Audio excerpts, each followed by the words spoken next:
Welcome to Conversations with a Stranger, a podcast where I get up close and personal with people from all corners of the world. On each episode, my guests will share their stories, experiences, and perspectives that will give us an inside look at their lives. So come along on this journey as we explore the world through these incredible conversations.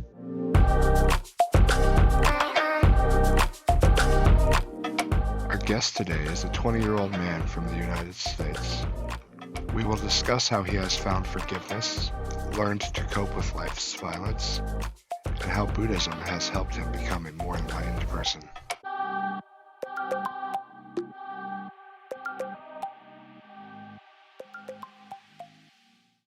And I used to be really into politics, and I could tell you like everything that was going on in like 2020, 2019, 2020.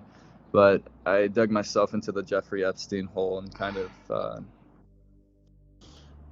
strayed away from politics after that. It wasn't very good for my head anymore. Yeah. And now I just checked again. I'm back, and so I'm just having conversations with people, just talking about something in particular. Doesn't really matter what it is. I'm not trying to get into like political debates or anything. If that's the way the conversation goes at first, then I'll do it, but I'm not like insinuating anything.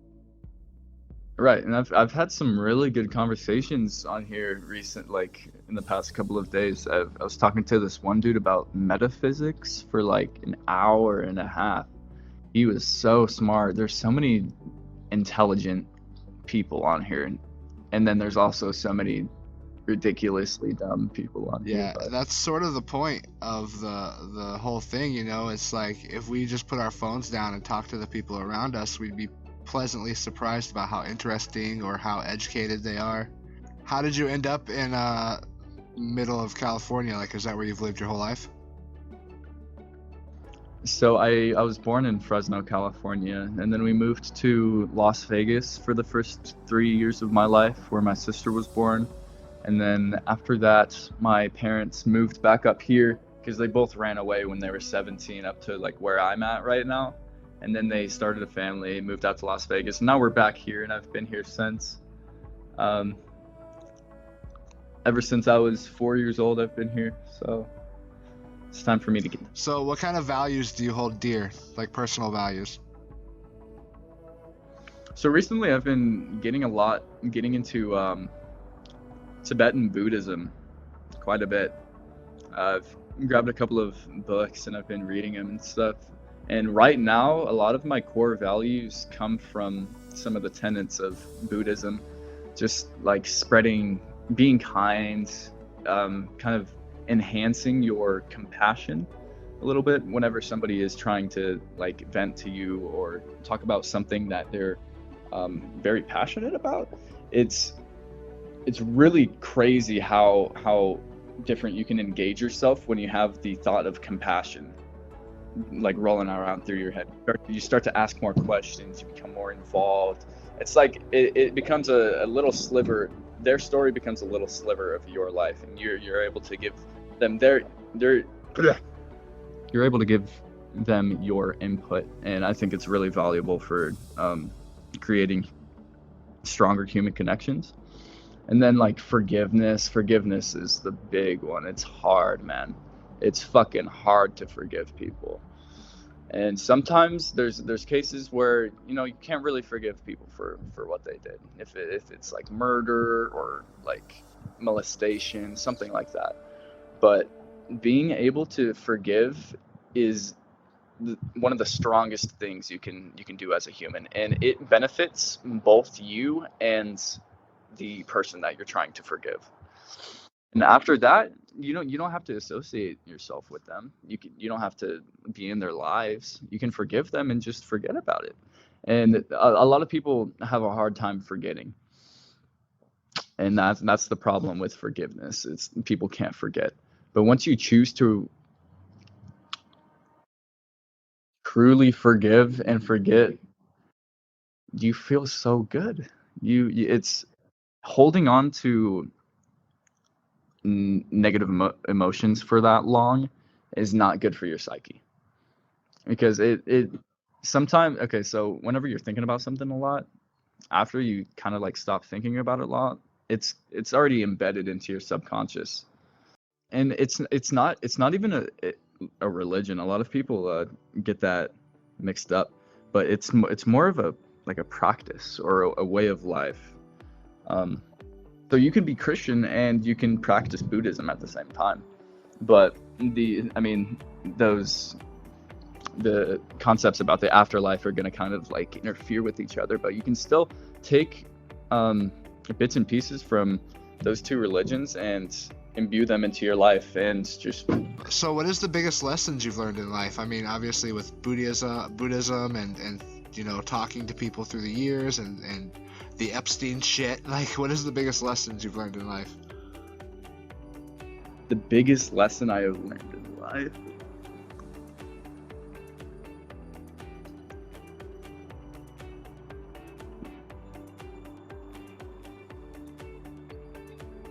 It's a very good question. I'm trying to give you a good answer.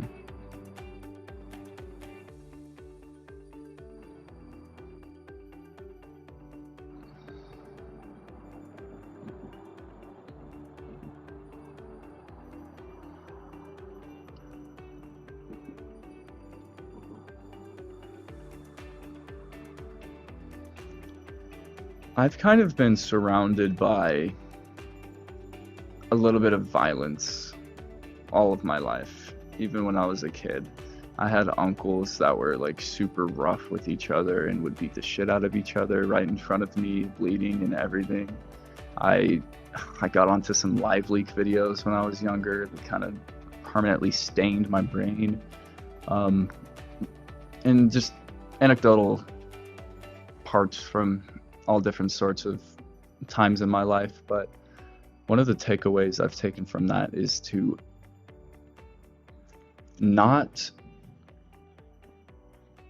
don't induce violence whatsoever anytime at any point unless you are defending yourself.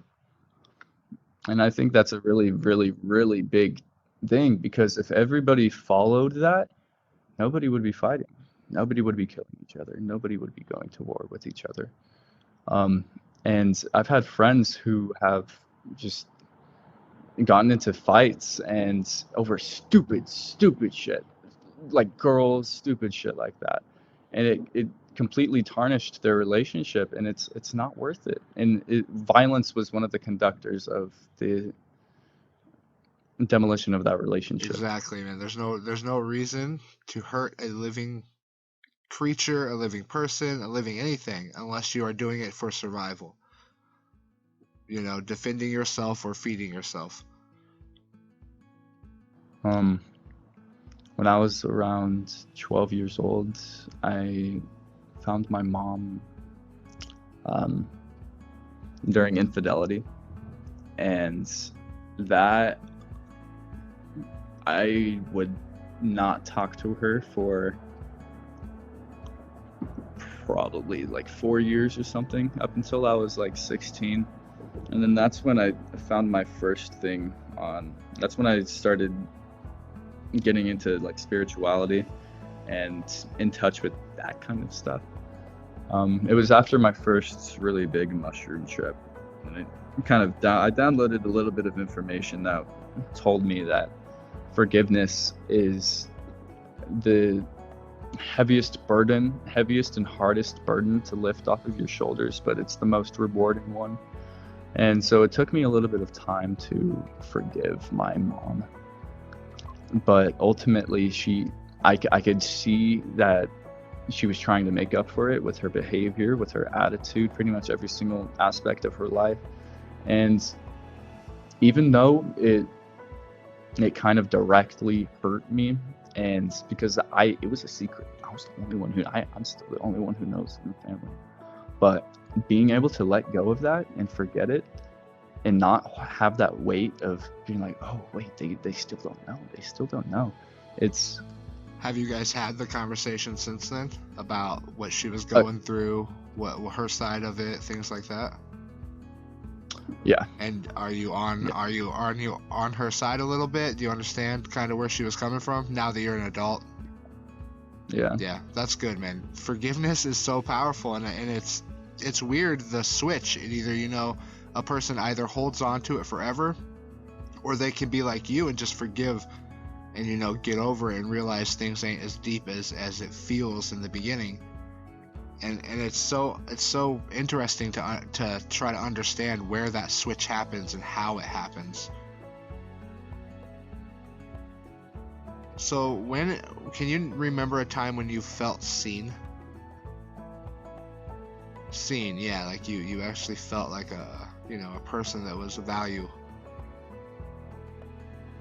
Oh yeah, that's a good question.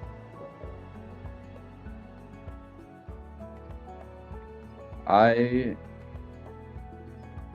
was at work, I think last week or a couple of weeks ago, and I was doing, just because we were really slow, and I was just doing like busy work, just like cleaning stuff, reorganizing, stacking. I work in a restaurant, so I was just doing extra restaurant stuff. And I go into like a brew house. It's kind of like where we have our congregations, and everybody's in there. And I walk in and I just get like claps. And Robert, my manager, was like, "We see that you've been working hard. We know that you're fairly new, and we just want to let you know that everything that you have been doing so far has been great, and we're very excited to have you," or something like that. Holy shit, man. And that almost made me cry, because like Is there anything missing from your life? You did say you had an ex-girlfriend. Are you unhappy about that? Being alone, being single? I used to. That was a couple of months ago. About 2 months ago, actually. 2 months ago, 2 days ago. I used to be. I was kind of in a little bad spot there for a second, but you live and you learn. I took a lot from that relationship. I took a lot out of it. Just like what I need to work, like focus on in my next relationships, how I should like act, and what I should say, and just how I should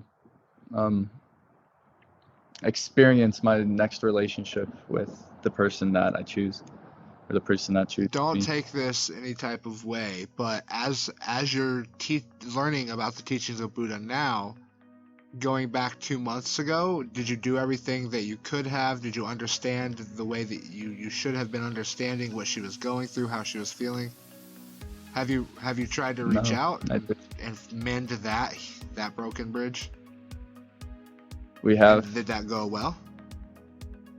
Awesome, man. Yeah, and I feel 10 times Awesome, better. Because I'm, like you said, everyone's going through that's some shit. You never know what somebody's comfortable with sharing. Yeah. Oh, I'm good. How are man. you? Like I suffer from a mental illness that has me down most days, but finding projects, talking to people, things like that, it keeps me busy. What moments or experiences shaped who you are today, aside from that mushroom trip that kind of changed the way you were thinking?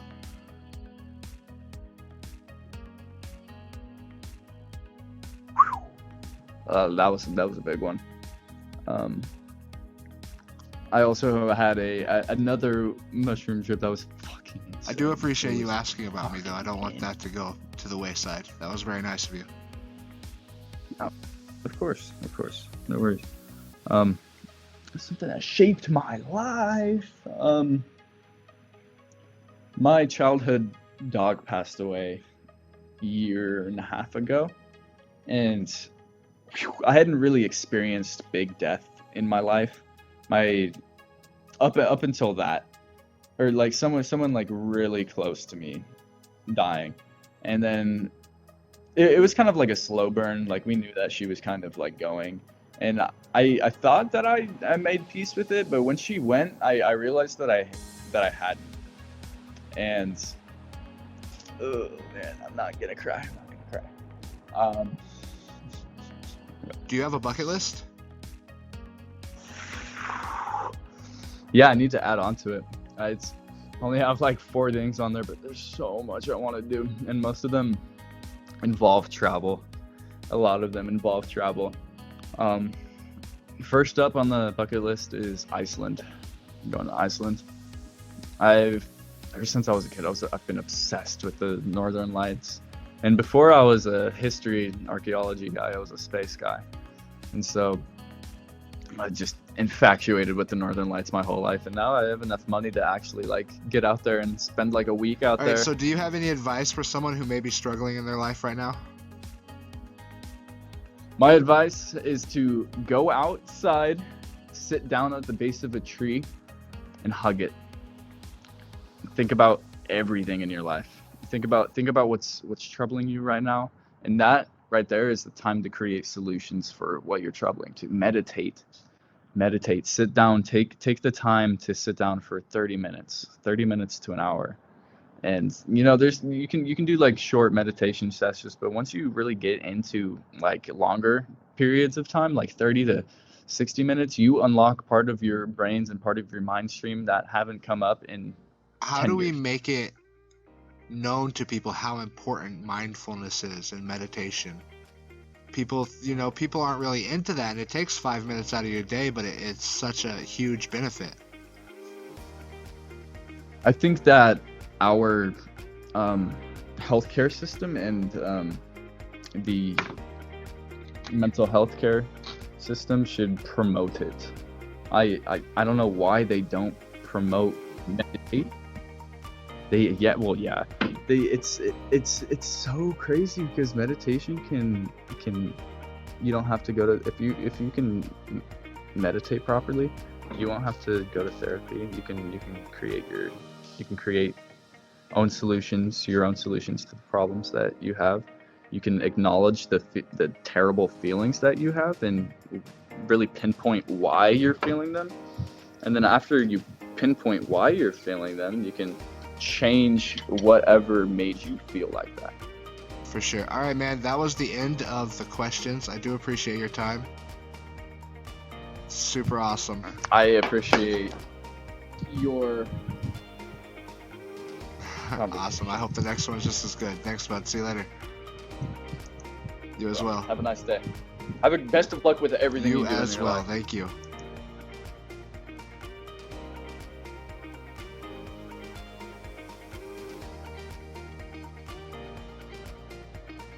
That was the first episode of Conversations with a Stranger. I do hope you enjoyed it and that you'll like and subscribe to this podcast. There are plenty of more episodes on the way. Follow us on Twitter at TalkWithMe2113. If you'd like to be on the show, make sure to send me a message. Again, thank you, and I hope you have a wonderful day.